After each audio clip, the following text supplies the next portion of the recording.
Hello students, second part of Bricks, Beads and Bones, your first chapter of ancient history. We are discussing about a very old and a very enhanced and a very attractive civilization that the world is wonderstruck that such a civilization that took place in our country. And before the partition of the country, all the areas we were having excavations were going on by the ASI under the old traditions, under the old governments. And after the partition, most of the areas went to the area of Pakistan. And why the foreign government will allow us to study over there?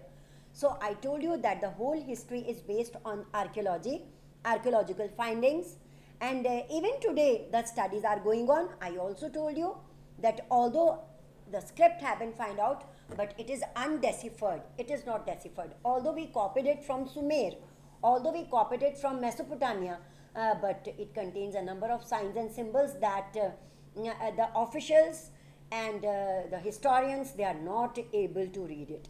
So we will do it forward.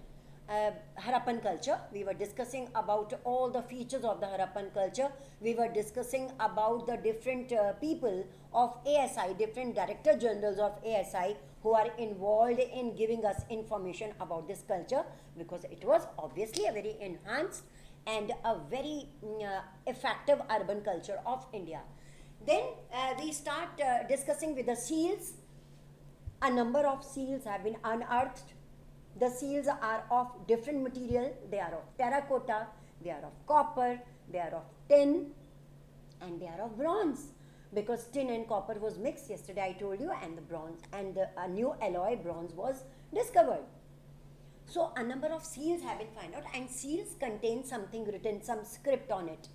And seals also contain the pictures of animals, particularly for those who could not read at that time, because we are not able to decipher their script. So bull or deer or different type of animals have been there on the seal. So seals give us lots of information about the Harappan culture. We come to know, if not the other aspects of life, at least we come to know about their artifacts. At least we come to know that apart from agriculture, people were involved in all these things also. And seals are of different types: triangular, rectangular, round shape, conical shapes, etc. So it gives us an idea that people knew about all these figures. Then it was the, if we talk of script, because seal are associated with the script, so it was an enigmatic script. Enigmatic script, a long answer for your board examination. The script was written from right to left, because it is assumed by the officials of the ASI that it was written right to left. And in the longest line of the script, there are 26 signs in a line, right to left, 26 signs, right to left. And somewhere the symbols and the icons and the signs are, they vary from 375 to 400 signs, and it is really very difficult to recognize them. Some of them have been recognized on the basis of which we are studying this chapter, but most of them have not been recognized so far. So all this script system, although different people are involved, different historians and different officials are involved in reading it, and the script is written on different articles, copper plates, bricks, then terracotta, I told you, baked clay, rims of jar. Different types of jars have been found, different shapes of jars have been found in the excavation, and on the rims of the jar these scripts have been written, and they also have been written on pots. There are different types of pots: earthen pots, I was telling you yesterday, very big earthen pots, smaller earthen pots with black polished, but that was known as BPW, black polished ware. So they have been found, and the script have been written on them. Then you will be surprised to know that there was a system of weights also. Weights means to weigh the things. Different types of weights have been, weights and measures have been unearthed. They have been excavated, and they contain cubical shape or a big shape like a rectangular shape, etc. So there were different types of weights, and it was historians they assume that it was a binary system of weighing. Binary system of weighing consists of 1, 2, 4, 8, 16, etc. and so on. 16, 32, etc. So it was a binary system. There were two types of weights. One was to weigh those things which were heavy, and the other was, smaller ones was for the things which were lighter, precise weight, precise. The smaller things for jewelry, for gold, like today we have, like in the contemporary period we have. So such type of weights were there in a precise form. There were big ones to weigh the big things, big products, and there were small ones to weigh the small things. Correct? So like this, the system of weighing, the system of weights was also prevalent in the Harappan culture. Correct? Then how come all these things have been discussed? We are discussing about the seals, we are discussing about the different things, trade between the communities. Like we discussed in the first part, there was trade, there was exchange of goods and services between the people. We discussed all this. How it was possible without an authority for all these things, for trade, for exchange of goods and services, for watching how seals have been produced, how weights and measures have been produced.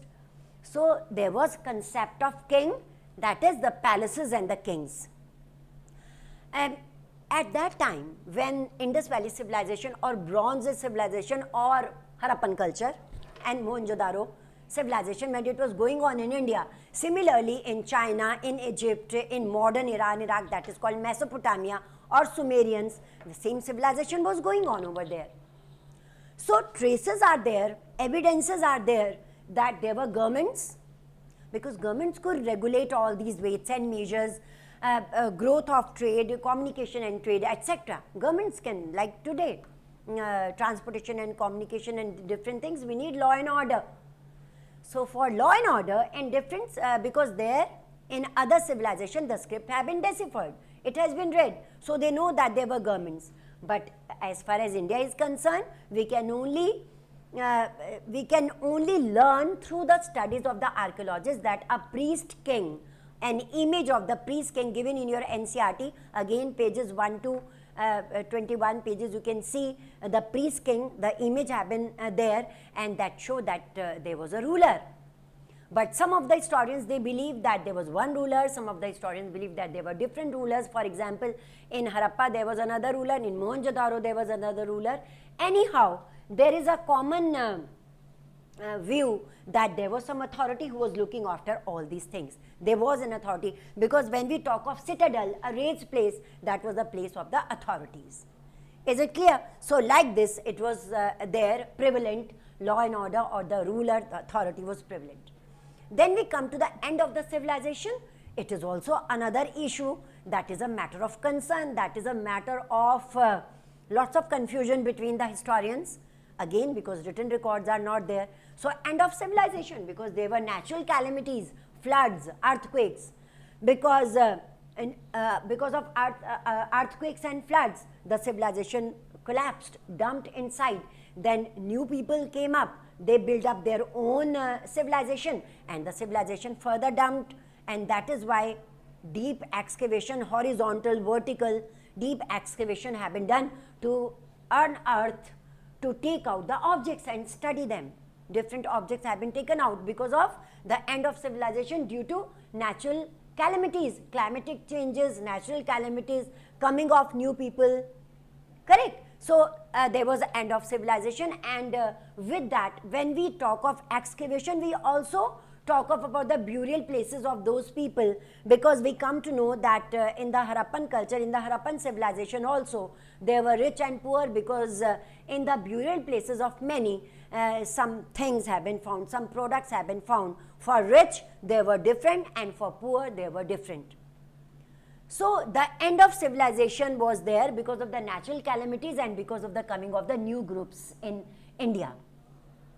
Then there was Cunningham Studies, like we discussed yesterday about Cunningham, about S.N. Roy, about John Marshall. So these studies are based over there. Cunningham, he was given a seal by an Englishman to study. Cunningham was the first Director General of ASI, I told you, the first Director General of the ASI, Archaeological Survey of India.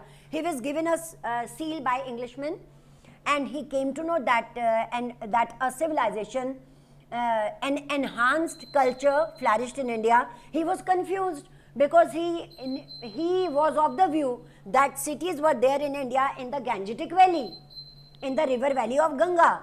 And now he came to know that it also developed, civilization developed in the Indus Valley. So Cunningham wrote about all these facts which we studied just now. And then there was John Marshall. John Marshall studied about the he was also an official of Director General of ASI, and he called it a new civilization, a new culture. Harappan culture, a new civilization, a new culture, urban culture that produced new ideas, new techniques, agricultural as well as others. They were boat making. Boat making is also a technique for which trade flourished. And on the basis of their study, they also tell us that the people of the Harappan culture, they used to bring things, procure is a right word for it, procure. They used to procure raw material from different areas in India, as far as India is concerned, and the far off places, and there was elaborate trade, and the main trade route was, obviously roads were there, but main was water, the sea route and the rivers. So they were there, and they used to bring costly material, costly stones, blue stone, and the other types of different quality of bricks, different qualities of cement, mortar they used to bring, and stones particularly they used to procure from the other areas. So it was a new culture, it was a new civilization. Then comes R.E.M. Wheeler. R.E.M. Wheeler studied all these on the basis of which we are studying the chapter, and he also said that the Harappan culture in India was of international interest. Internationally, all the people were concerned with the growth of Indus Valley civilization, with the growth of Bronze Age civilization in India, and they were concerned about it. Why? Because of lots of achievements, because a number of innovations were made during this period, during their time. Then finally, in the excavation, we also come through the religious feelings, the spiritual feelings of the people. Like I told you, burial places tell us that how spiritual people were, that dead bodies were, they were kept inside and their belongings were kept inside. Then there are images of Proto-Shiva. There is image of Mother Goddess that have been unearthed. That means they used to worship Mother Goddess because she was the giver. And then there are images of Proto-Shiva and certain lingas. The lingas, L-I-N-G-A-S, that have been found in a large number in the excavations. So that is the end of your first chapter of ancient history. Go through it, prepare your notes. We will start the second chapter again in the next lecture. Till then, goodbye, and prepare your notes finally. Thank you.